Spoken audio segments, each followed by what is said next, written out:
সেখানে মুক্তিযুদ্ধের চেতনা মানেটা কি? মুক্তিযুদ্ধের চেতনা মানে হচ্ছে আমার রাষ্ট্রটা সবার হবে। এই মুক্তিযুদ্ধের চেতনা মানে কি $234 বিলিয়ন বিদেশে পাচার করা? এই মুক্তিযুদ্ধের গল্প বলে বলে বাংলাদেশের 80% ভুয়া মুক্তিযোদ্ধা বানাইছে, 30 লাখের গল্প বানাইছে। এই মুক্তিযুদ্ধের চেতনা নামে আমরা শহীদদের একটা তালিকা করি নাই। 6,757 জন শহীদ মুক্তিযোদ্ধা ভাতা নেয়।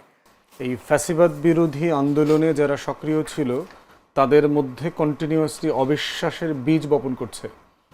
বিএনপির অ্যাগেনস্টে এনসিপি, এনসিপির অ্যাগেনস্টে অমুক দল তমুক দল, মানে মিলায় ঝিলা একেবারে একটা যে অ্যাজ ইফ সবাই ভেঙে চুরে খান খান হয়ে গেছে। পার্টিকুলারলি বিএনপির সাথে অনেকগুলো বিষয় জড়িত। প্রথম বিষয়টা হচ্ছে যে বিএনপির একটা ইলেকশন ট্রমা আছে, যেটা আমি বারবার বলি আর কি। এই ইলেকশন রিলেটেড ট্রমাটা হচ্ছে বিএনপিকে খুব কাছে থেকে বারবার ক্ষমতার থেকে বঞ্চিত করা হয়েছে। 2001-এর পরে দেখেন দেশের এত বড় একটা রাজনৈতিক দল সে কোনো ভালো নির্বাচন পায় নাই। 2007-এর জানুয়ারিতে নির্বাচন হওয়ার কথা ছিল, আওয়ামী লীগের লগি বৈঠার তাণ্ডবে 111-এর একটা ভারতের সমর্থিত সরকার এখানে টেক ওভার করে। 2008-এর নির্বাচনটাতে হাইলি ইলেকশন ইঞ্জিনিয়ারিং করে বিএনপিকে ন্যূনতম 100 সিটে আপনার হারানো হয়। 2014-তে পরিবেশ এমন করা ছিল, খালেদা জিয়াকে বন্দি করে রেখেছে, ঘরের ভিতর থেকে বের হইতে পারছে না, তারা নির্বাচনে যায় নাই। 18-তে ডেকে শুনে ফাঁদ পেতে হাসিনা গণভবনে নিয়ে বেগুন ভর্তা দিয়ে ভাত খাওয়ায় আবার রাতের মধ্যে নির্বাচন করে ফেলছে। 24-এ তো দামি নির্বাচন করছে। তো সব মিলায় যদি আপনি আগের যে 90-এর ইলেকশন সাইকেলটা ছিল, এই সাইকেলটা থাকলে বিএনপি বাই নাও আরও 2টা টার্ম তার ক্ষমতা থাকার কথা ছিল, সেখানে সে একটা ভালো নির্বাচনই পায় নাই। অতএব বিএনপির কিন্তু নির্বাচন নিয়ে একটা আতঙ্ক কাজ করছে তার ভিতরে, এবং এইটাকে কোনোভাবে ছোট করে দেখবার সুযোগ নাই। কারণ তাকে বিভিন্নভাবে বিভিন্ন ছলে বলে কলে কৌশলে তাকে বারবার নির্বাচন থেকে এবং ক্ষমতা থেকে বঞ্চিত করা হয়েছে। এবং এই জন্যই দেখবেন যে বিএনপি নেতাদের অনেকের কথা শুনলে মনে হয় যে কী ব্যাপার, এরা পাগল হয়ে গেছে কিনা, পাগল হয়ে যাওয়ার মতো আর কি। আপনি যখন রাজনীতি করছেন, এত বড় একটা দলের নেতৃত্ব দিচ্ছেন, এই লম্বা সময় রাস্তায় রাজপথে আন্দোলন করেছেন, ত্যাগ কোরবানি করেছেন, আপনি আবার একটা 2018-এর ফাঁদে পড়তে যাচ্ছেন কিনা, 2008-এর একটা ফাঁদে পড়তে যাচ্ছেন কিনা, এইটা তার মাথায় কাজ করে। এটাকে অন্তর্বর্তীকালীন সরকার এবং আমাদের সবাইকে গ্রহণ করে এটাকে সম্মানের সাথে অ্যাপ্রিসিয়েট করতে হবে, এটা জরুরি, কারণ বিএনপি একটা বড় রাজনৈতিক দল। দ্বিতীয়ত হচ্ছে এইখানে অনাস্থা তৈরি করার পিছনে একটা ফ্যাক্টর কাজ করেছে হচ্ছে আওয়ামী লীগ এবং দিল্লির একটা অর্কেস্ট্রেটেড এফোর্ট আছে। ভারতের যদি ডিসইনফরমেশন মিসইনফরমেশন ক্যাম্পেইনটা দেখেন, কন্টিনিউয়াসলি সে এখানে টেনশন ক্রিয়েট করছে। কিভাবে করছে দেখেন, একটা মানবিক করিডোর দেওয়া হয়েছে। এই আলোচনাটা প্রশ্ন হচ্ছে ওইটা উপদেষ্টার মুখ থেকে কখনোই আলোচনাটা আসাই ঠিক হয়নি। এটা রাশিয়ার একটা ন্যাশনাল সিকিউরিটি ইস্যু, এটা স্টেট ইন্টারনালি এগুলো ডিল করে। এরপরে আমরা দেখলাম কন্টিনিউয়াসলি আপনার আগে পরে ইন্ডিয়ান মিডিয়া এইটা দিয়ে প্রচুর লেখালেখি করছে, যে ভারতের গণমাধ্যম বলছে যে অস্থিতিশীল হয়ে যাবে, তারপরে অন্তর্বর্তীকালীন সরকারের উপরে আপনার এই আমাদের সশস্ত্র বাহিনীর কোনো আস্থা নাই। ডক্টর খলিলুর রহমান জাতীয় নিরাপত্তা উপদেষ্টা, উনি দ্বৈত নাগরিক, ওনার কাছে রিপোর্ট করার ব্যাপারে সশস্ত্র বাহিনীর যথেষ্ট দ্বিধা আছে। এবং এই কথাগুলো দেখবেন যে আপনার বড় বড় রাজনৈতিক দলের নেতারা বলছে দেশ গাজা হয়ে যাবে, এখানে ফিলিস্তিনের মতো অবস্থা তৈরি হচ্ছে, এখানে ইউক্রেনের মতো ছায়াযুদ্ধ তৈরি হবে। তারপরে হচ্ছে প্রফেসর ইউনূস তো আমেরিকার লোক, জাতিসংঘের মহাসচিবকে নিয়ে তিনি ওখানে গেছেন, অতএব নিশ্চয়ই কিছু একটা এখানে করার চেষ্টা করা হচ্ছে, Burma act, Indo Pacific policy, সব মিলায়ে একটা কনসার্টেড এফোর্ট ক্রিয়েট করে এইখানে যারা ক্ষমতার রাজনীতি করেন তাদেরকে নার্ভাস করে ফেলছে। আমি জেনুইনলি কিছু সংস্কার বিচারের এই জুলাই সনদের মধ্য দিয়ে করে আমি ক্ষমতা ছেড়ে দিতে চাই। মুখোমুখি কথা বলার কারণে যেটা হয়েছে, এই আস্থার সম্পর্কটা তৈরি হয়েছে এবং দুই পক্ষ কিন্তু সন্তুষ্টি প্রকাশ করেছে। এই জন্য এখানে তারেক রহমানও যেতে নাই, এখানে বিএনপিও যেতে নাই, ইউনূসও যেতে নাই, এখানে আমরা সবাই, বাংলাদেশ জিতেছে, আমার শত্রুরা হেরেছে। এই মিটিংয়ে সবচেয়ে বেশি তাহলে যদি আমি আওয়ামী লীগ এবং দিল্লি, অন্যান্য রাজনৈতিক দলের যে বক্তব্য, তারা কি আমাদের শত্রু? জামায়াত, এনসিপি, এটা তারা বলছে যে তাদের একটা পার্টি পজিশন স্টেটমেন্ট আছে, যে তারা বলছে যে তাহলে আমাদের সাথে কথা না বলেই কি তারেক রহমানকে সে ওয়াদা দিয়ে ফেলছে? না, প্রফেসর ইউনূস ওয়াদা দেয়নি। আপনি জয়েন্ট স্টেটমেন্টটা খুব মনোযোগ সহকারে পড়েন। তিনি যেটা বলেছেন, তারেক রহমান একটা রিকমেন্ডেশন দিয়েছেন যে এটা ফেব্রুয়ারিতে করা যায় কিনা, ওয়েদার সবকিছু মিলায়। আবার প্রফেসর ইউনূস কিন্তু যথেষ্ট ফ্লেক্সিবল না, কেন আমরা যেগুলো করতে চাই সেই কাজগুলো যদি হয়ে যায় সে তো ফ্লেক্সিবল এই ব্যাপারে।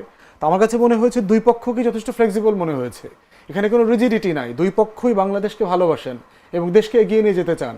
অতএব আমাদের শত্রু সাপেক্ষে মাথায় রাখতে হবে যে এই মিটিংটা যতটা না একটা দলকে রিপ্রেজেন্ট করে, তার থেকে বড় জিনিস হচ্ছে আমার শত্রুকে 24-এর মতো করে আবার পরাজিত করেছে মনস্তাত্ত্বিকভাবে।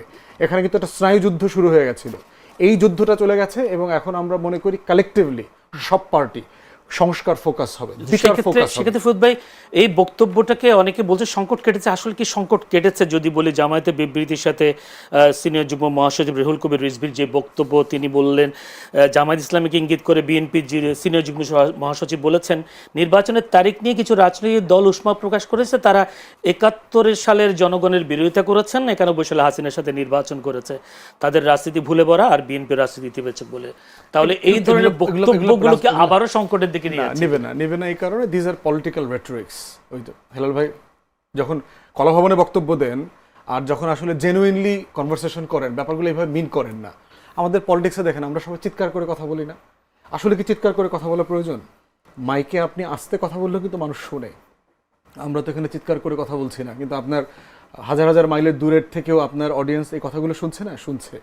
এইটা হচ্ছে পলিটিক্যাল রেটরিক।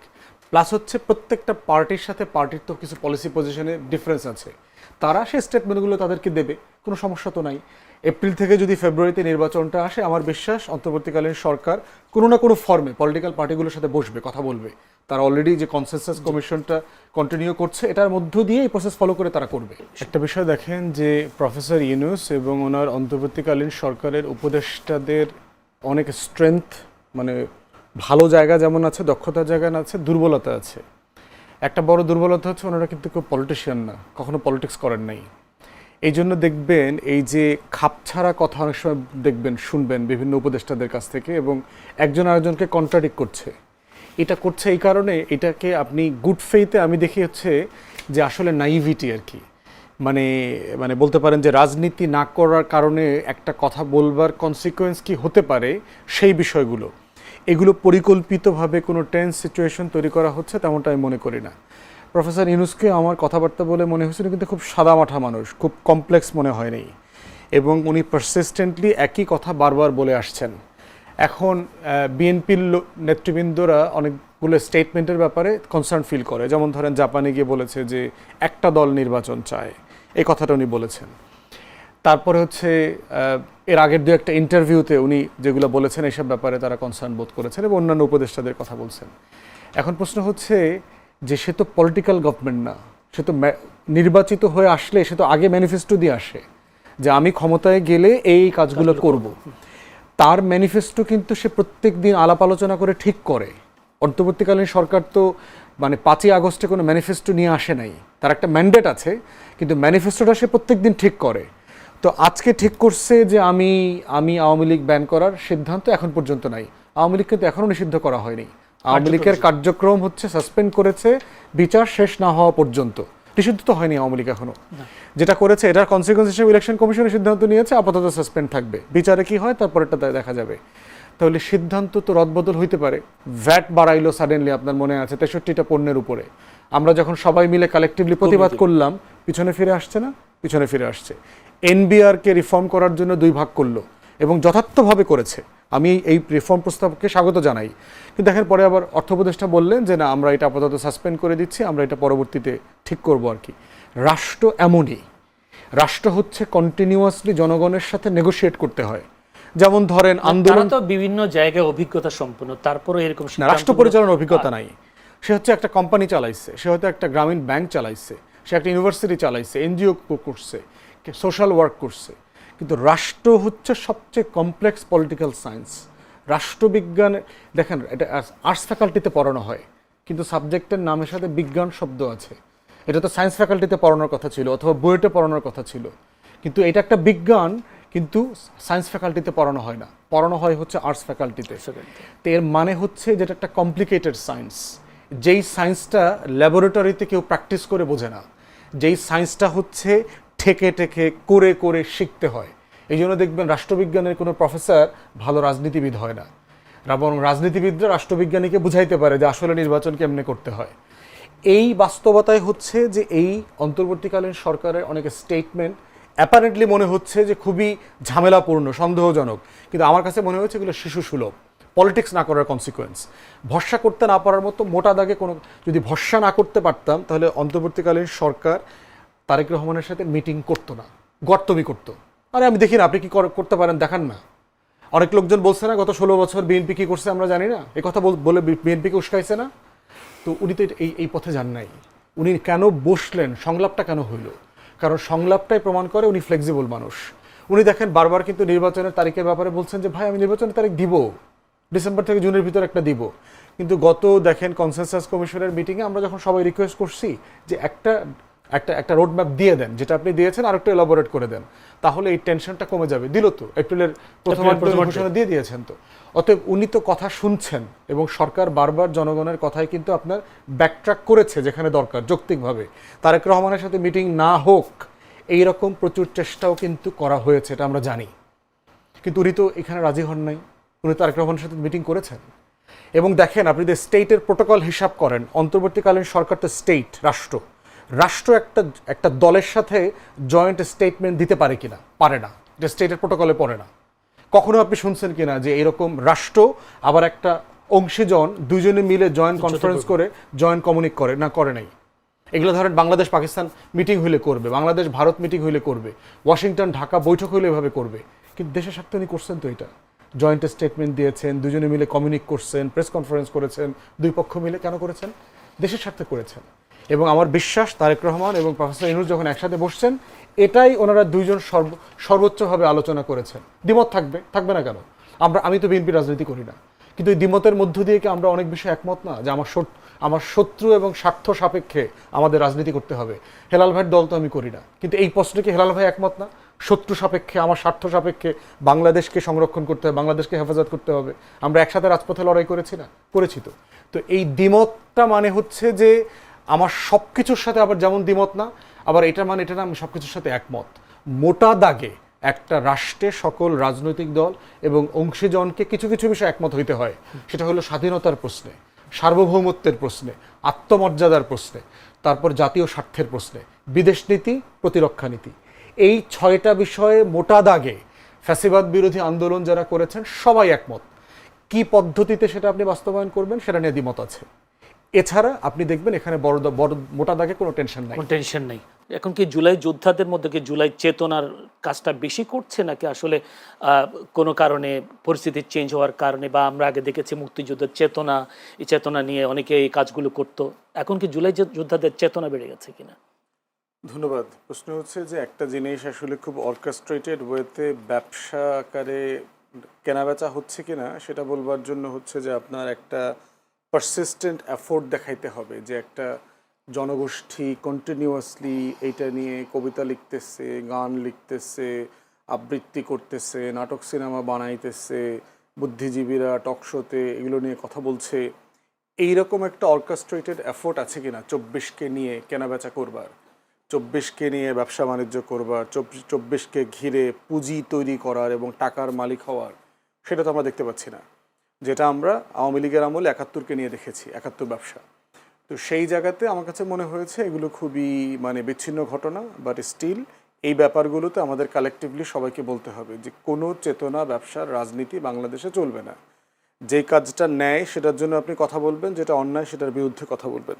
আনিস ভাইয়ের কথা শুনতে শুনতে মনে হচ্ছিল যে আমি মনে হয় এখনও আওয়ামী লীগ আমলে বাস করছি, এখনও সম্ভবত হাসিনা দেশ চালাচ্ছে, আমরা কথা বলতে ভয় পাচ্ছি।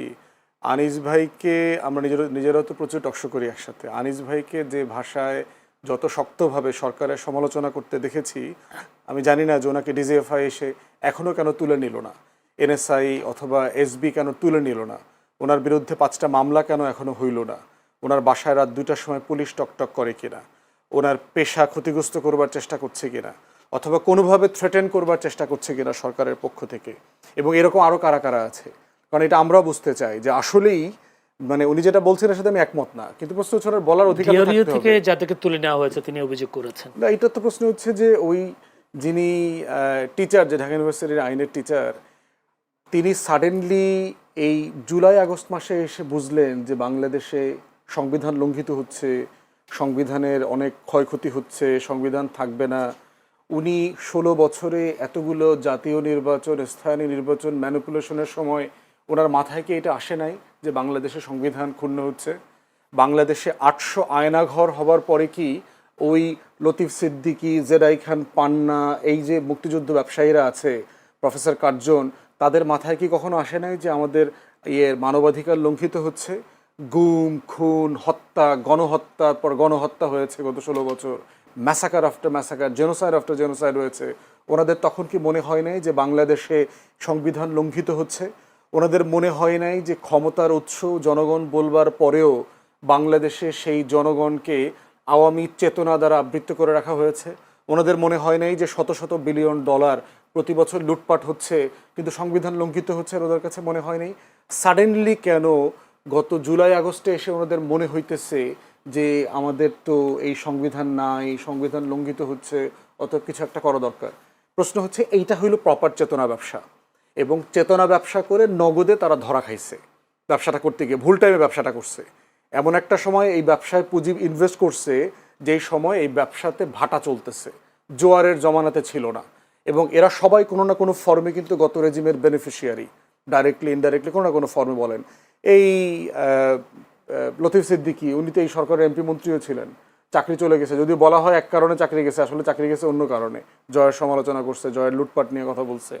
তাহলে এই বেনিফিশিয়ারিরা সাডেনলি যে ব্যবসায়ী করছে, আপনি রংপুরের যে ঘটনাটা বললেন সেটার সাথে যদি এই ঘটনাটা মিলান, আগের ঘটনাটা হইলো প্রপার চেতনা ব্যবসা 71-এর, আর এই ঘটনাটা হলো একটা বিচ্ছিন্ন ঘটনা। কিন্তু আইন শৃঙ্খলা বাহিনী তাদের বিষয়টাকে আইনগতভাবেই মানে অ্যাড্রেস করতে হবে। আইন যেন কোনোভাবে লঙ্ঘিত না হয়, কারণ অধিকার যদি কোনোভাবে লঙ্ঘিত হয়ে থাকে সেই বিচার, সেই ব্যবসাগুলো যেন, ব্যবসার পাশাপাশি বিচারটা যেন রাষ্ট্র ইনশিওর করে, ওইটা আমরা চাইবো। আমরা একটা প্রশ্ন করি ব্যারিস্টার ফুয়াদ, সেটা হচ্ছে জুলাই আন্দোলনে যারা ছিলেন এবং তারা যে স্বপ্ন দেখেছেন, যারা দেশের মানুষকে যে স্বপ্ন দেখানো হয়েছিল, এখন যে পরিবেশ পরিস্থিতি, আইন শৃঙ্খলা বলেন, এই যে মব তৈরি করে মাজার ভাঙা থেকে শুরু করে সব কিছু, এখন আনিস আলমগীরও ঠিক একই কথা বলছেন যে যারা আন্দোলন করেন তারা এখন ফ্রাস্ট্রেশনে ভুগছেন, তারা বলছেন এই আন্দোলন করা ঠিক হয়নি। আপনি কি বলবেন? না, এটা মনে করলে তো সারা দেশের মানুষ আবার নেমে আসতো। গত বছর যারা আন্দোলন করেছে, বর্ষপূর্তি পালন করলো, সাডেনলি যদি দেশের মানুষের মনে হয়ে থাকে যে না, আন্দোলন করে তো আমাদের কিছু আশা পূরণ হয় নাই, তারা লাখে লাখে কোটিতে কোটিতে রাস্তায় নেমে আসুক, প্রতিবাদ জানাক। গতকালকে আপনি একটা জরিপ দেখেছেন, ইনোভেশন একটা জরিপ করেছে, সেইখানে একটা মানে মানে ম্যাসিভ মেজরিটি বলেছে যে এই সরকারের উপর তাদের আস্থা আছে, তারা নির্বাচন চায়, ফেব্রুয়ারিতে নির্বাচন দেখতে চায়, ভোট দেখতে চায়। ওভারঅল এই সরকারের উপরে যে কনফিডেন্স লেভেল, সেইটা নষ্ট হবার মতো কোনো ঘটনা ঘটে নাই এখন পর্যন্ত। প্রত্যাশা এমন একটা জায়গা, এটা একটা কন্টিনিউয়াস প্রসেস। আনিস ভাইদেরকে মাথায় রাখতে হবে, আওয়ামী লীগ গত 16 বছরে যা যা ধ্বংস করে দিয়ে গেছে, সাডেনলি 1 বছর 13 মাসে এসে তার প্রত্যেকটা ভবনকে উচ্চ স্কাইস্ক্রাইপার বানানো সম্ভব না, এটা প্র্যাকটিক্যাল না। কিন্তু প্রশ্ন হচ্ছে রুট ঠিক আছে কিনা, যাবার পথ ঠিক আছে কিনা, সেখানে এই যাবার জায়গাগুলোতে কোনো ভুলভ্রান্তি হচ্ছে কিনা, বাড়াবাড়ি হচ্ছে কিনা, সেটা নিয়ে কন্টিনিউয়াসলি আমাদের ক্রিটিক করতে হবে, কন্টিনিউয়াসলি সমালোচনা করতে হবে।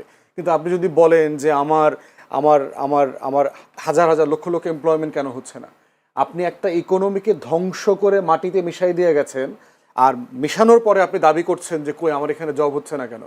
একটা কান্ট্রিতে কখন এফডিআই আসে, কখন বিদেশি বিনিয়োগ আসে, কখন এখানে জব ক্রিয়েট হয়, এটা তো একটা প্রসেস আছে। এখানে তো আলাদিনের চেরাগ নাই যে ইনুস সাহেব ওনার চেরাগটা, ল্যাম্পটা অন করে দিচ্ছে আর এখানে লাখ লাখ জব তৈরি হয়ে গেছে। এইখানে কন্টিনিউয়াসলি গত 4 বছর ধরে এফডিআই মানে নাই, ক্লোজ টু জিরো। এখানে আপনার রিজার্ভ গত 5-7 বছর থেকে জিরোতে ছিল। গত 4 বছর পরে প্রথমবার দেখলাম এই মাসে আমার রাষ্ট্রের ব্যালেন্স অফ পেমেন্ট দিতে, লেনদেন, বিদেশি দেনা পাওনা শোধ করতে তাকে স্ট্রাগল করতে হয়নি, তার সাফিসিয়েন্ট ফান্ড আছে। তাহলে এইরকম একটা জায়গায় আমি বিদেশি বিনিয়োগ কীভাবে আশা করব, যেখানে গণতন্ত্র নাই, গুম খুনের স্বর্গরাজ্য হয়ে গেছে, আপনি বিরোধী দল নিশ্চিহ্ন করে দিয়েছেন, নির্বাচন ব্যবস্থা ধ্বংস করে দিয়েছেন, দেশে বিদেশে কারো টোটাল 40টা ব্যাংক রেড জোনে চলে গেছে।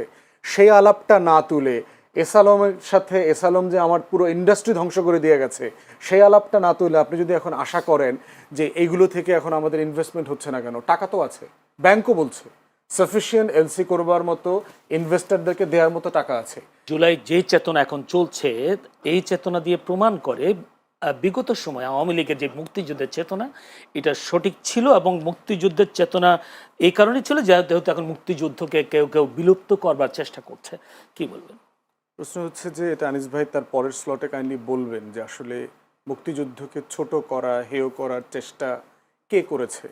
বাংলাদেশের পুরো ইতিহাস জুড়ে যদি দেখেন, মুক্তিযুদ্ধকে সবচেয়ে বেশি ছোট করেছে আওয়ামী লীগ, শেখ মুজিব, শেখ হাসিনা, শেখ পরিবার। কী কী ছিল মুক্তিযুদ্ধের চেতনা? আমরা কেন যুদ্ধ করেছি? 70-এ একটা নির্বাচন হয়েছে, যেই নির্বাচনে আওয়ামী লীগ, পূর্ব পাকিস্তান আওয়ামী লীগ ভোটে জিতেছে। সো গণতন্ত্রের মূল্যবোধ কি? আপনি তাকে ক্ষমতা দেবেন না, দিয়ে কি করলেন? একটা যুদ্ধ চাপিয়ে দিলেন, আমরা যুদ্ধ করতে গেলাম। তাহলে নির্বাচন, 69-এর গণ অভ্যুত্থান, 66-র 6 দফা, 71-এর যুদ্ধ, সব কিছুর মোদ্দা চেতনার মূল জায়গাটা ছিল কি? এই রাষ্ট্রটা একটা গণতান্ত্রিক রাষ্ট্র হবে। শেখ মুজিব দেশে ফিরে এসে সরকারের দায়িত্ব নিলেন, শপথটা পর্যন্ত পড়েন নাই নিজে। তো সে সিংহাসনে বসছে, সে কিন্তু রাষ্ট্রের প্রেসিডেন্টের দায়িত্ব নেন নাই।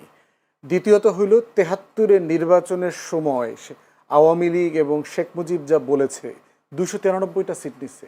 জাসদকে পিটায়া পাটায়া কেন্দ্র থেকে ব্যালট হেলিকপ্টারে করে চুরি করে ঢাকায় না গুইনা নির্বাচন ঘোষণা করছে।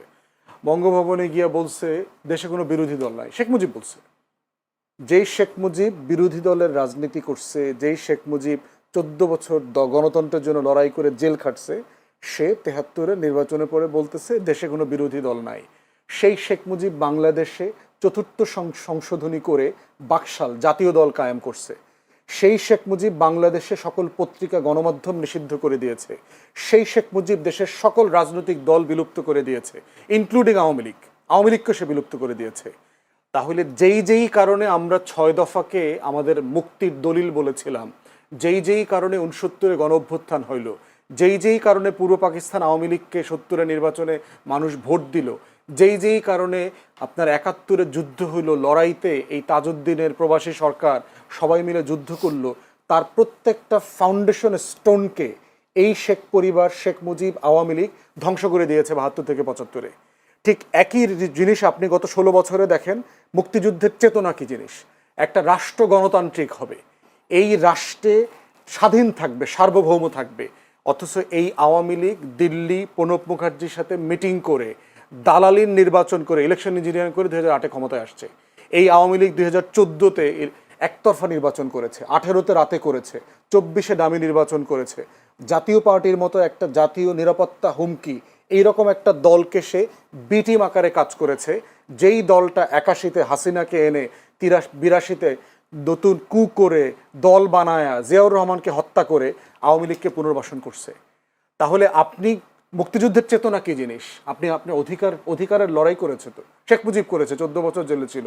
সেই অধিকারের প্রত্যেকটা ধারা উপধারা লঙ্ঘন করেছে হচ্ছে আওয়ামী লীগ গত 16 বছরে। মুক্তিযুদ্ধের চেতনা কি জিনিস? মুক্তিযুদ্ধের চেতনা হচ্ছে আপনি রাষ্ট্রে অর্থনৈতিক সাম্য কায়েম করবেন, মানবিক মর্যাদা কায়েম করবেন, সামাজিক সুবিচার ইনসাফ কায়েম করবেন। দেশের প্রত্যেকটা প্রতিষ্ঠান ধ্বংস করে দিয়ে এই রাষ্ট্রে কোথায় মানবিক মর্যাদা কায়েম হয়েছিল? আমাদের ন্যূনতম মানবিক মর্যাদা ছিল যেই রাষ্ট্রের RAB, police, DB, SB, DGFI, NSI রাত 2টার সময় উঠে দেশের নাগরিককে তুলে নিয়ে যায়, 6,500 ক্রসফায়ার করেছে, হাজার হাজার লাশের এখনো দিশা নাই। সেখানে মুক্তিযুদ্ধের চেতনা মানেটা কি?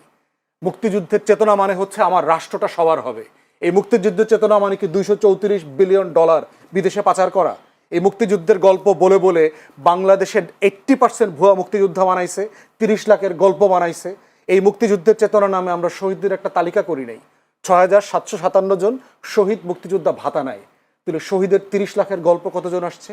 বীরঙ্গনা 504 জনের তালিকা আছে মুক্তিযুদ্ধ মন্ত্রণালয়ে। আপনি 2 লাখ বীরঙ্গনার গল্প বলেন কেন? মিথ্যাচার দিয়ে কি রাষ্ট্রাচার হয়? রাষ্ট্র তৈরি হয়? তাহলে শেখ হাসিনা গত 16 বছর মুক্তিযুদ্ধের চেতনার নামে যা করছে, ঠিক তাই ছিল 6 দফার বিপক্ষে, 71-এর যুদ্ধের বিপক্ষে, 70-এর নির্বাচনের বিপক্ষে, 69-এর গণ অভ্যুত্থানের বিপক্ষে। অতএব এই রাষ্ট্রের স্বাধীনতা সার্বভৌমত্বের সবচেয়ে বড় শত্রু হচ্ছে আওয়ামী লীগ। ফুয়াদ আরেকটা বক্তব্য বেশ ভাইরাল হয়েছে, আপনি বলেছেন মুক্তিযুদ্ধের সময় আওয়ামী লীগ বা কিংবা শেখ মুজিব কখনো যুদ্ধে অংশ নেননি। বিষয়টা একটু যদি খুলে বলতেন। একটু লম্বা টপিক, এখন আপনি এই আলোচনা ঢুকবেন কিনা? বিষয়টা দেখেন, 25শে মার্চ যখন গোল table round table meeting fail করলো, সন্ধ্যার পরে ইতিমধ্যে ক্র্যাকডাউনের প্রিপারেশন চলছে। আওয়ামী লীগের নেতারা খবর পেয়ে গেছেন রাতে ক্র্যাকডাউন করবে। তাজউদ্দিন আহমেদের ডায়েরিতে পড়বেন লিখছে, তাজউদ্দিন আহমেদ 32 নম্বরে গেছে, গিয়ে বলতেছে মুজিব ভাই আমরা তো পালাইতে হবে কিছুক্ষণ পরে, তো আপনার একটা বক্তব্য, এবং সে একটা রেকর্ডার নিয়ে গেছে, কাগজ কলম নিয়ে গেছে, যে আপনি একটা বক্তব্য রেকর্ড করে দেন, আমরা তো ছিন্ন বিচ্ছিন্ন হয়ে যাব, দেশে যুদ্ধকে অর্গানাইজ করতে হলে আপনার একটা বক্তব্য লাগবে। সেটা দিতে অস্বীকার করেছে। এরপর বলছিল ঠিক আছে আপনি কাগজ কলম একটু লিখে দেন, লিখে একটু সাইন করে দেন, আমরা কি পড়বো আপনার পক্ষ থেকে, মানুষকে জানাবো, এটা প্রয়োজন আমিই পড়বো আপনার তরফ থেকে। সে বলতেছে আজকে ক্র্যাকডাউন হবে, আমি এটার বিরুদ্ধে প্রতিবাদ করে দিছি অলরেডি, এগুলো মেনে নেব না। 27 তারিখে হরতালের ডাক দিয়েছি, বাসায় গিয়ে নাকে তেল দিয়ে ঘুমা, 27 তারিখ হরতাল হবে। শেখ মুজিব 25 তারিখে পালানোর আগে সে 27 তারিখে হরতালের কর্মসূচি দিয়েছে। পালিয়েছেন বলছেন? অবশ্যই পালিয়েছে। সে ক্যান্টনমেন্টের সাথে অ্যারেঞ্জমেন্ট করেই পালাইছে। ক্যান্টনমেন্ট থেকে গাড়ি আসছে, তার সুটকেস রেডি করে দিয়েছে তার ওয়াইফ, পুরো বর্ণনা আসছে হিস্ট্রির বইগুলোতে দেখেন, সে আসতে পালায় চলে গেছে। তো এই হলো শেখ মুজিবের যুদ্ধ। পরবর্তীতে দেখেন তাজউদ্দিন আহমেদের ডায়েরিতে এই কথা লেখা আছে, মুজিব ভাই আপনাকে তো কখনো বলতে পারলাম না যুদ্ধটা আমরা কিভাবে করেছি, কিভাবে অর্গানাইজ করেছি। শেখ মুজিব মুক্তিযুদ্ধের গল্প কোনোদিন 71-এর প্রবাসী সরকারকে ডেকে এনে জিজ্ঞেস করেন নাই, কোনোদিন জানতে চান নাই। বহুবার তাকে বলা হয়েছে, সে কোনোদিন মুজিবনগরে যায় নাই। তাজউদ্দিন আহমেদ বারবার রিকোয়েস্ট করছেন, বহুবার বলা হয়েছে যে আসেন মুজিব ভাই একটু আপনি বৈদ্যনাথ তলাটা দেখে আসেন, আমরা ওই পার থেকে পালায় এসে কিভাবে একটা মঞ্চ করে স্বাধীনতার ঘোষণাপত্র দিলাম, আপনাকে রাষ্ট্রপতি ঘোষণা করলাম, এটা তো আপনাকে দেখতে হবে। কোনোদিন যায় নাই সে সেখানে। অতএব সেই বাস্তবতায় দেখতে হবে যুদ্ধটা কারা অর্গানাইজ করছে। যুদ্ধ অবশ্যই তাজউদ্দিন আহমেদের নেতৃত্বে, বাকি যারা পালিয়ে গেছেন ভারতের সহায়তায়, এবং এই ব্যাপারে দ্বিমত আছে যে আমাদের প্রবাসী সরকার করাটা ভারতে ঠিক হয়েছে কিনা। সেক্টর কমান্ডাররা কিন্তু রাজি ছিলেন না। একটা দুটো চাঁদাবাজির কথা বলছেন, এটা জেনুইন কথা। ফেব্রুয়ারিতে ভোট হওয়া উচিত, এটার সাথে একমত। আমার দল ফেব্রুয়ারিতে নির্বাচনে যাবে। বাকি অলমোস্ট সব কথাই হচ্ছে আমি আওয়ামী লীগের 16 বছরের বয়ানের একটা রিজেম্বলেন্স দেখলাম আর কি, এবং যেটার সাথে আমি রেসপেক্টফুলি ওনার সাথে দ্বিমত করছি। প্রশ্ন কথা হচ্ছে দেখবেন যে যখনই আমরা আমাদের আজাদির লড়াইটাকে দিল্লির আধিপত্যবাদের বিরুদ্ধে নেই, এবং গণ অভ্যুত্থান যে দিল্লির আধিপত্যবাদের বিরুদ্ধে একটা লড়াই, একটা জনগণের মানে প্রচণ্ড রকম স্বতঃস্ফূর্ত প্রতিবাদ, এইটাকে আনিস ভাইরা মেনে নিতে পারছেন না। এবং ওনারা দেখবেন একটা অভিযোগ করেন প্রায় যে আমরা এইটাকে 71-এর মুখোমুখি করছি, এটাকে আমরা 47 মনে করতেছি। আপনি জেনারেল আপনি ইন্টারভিউ করেন না।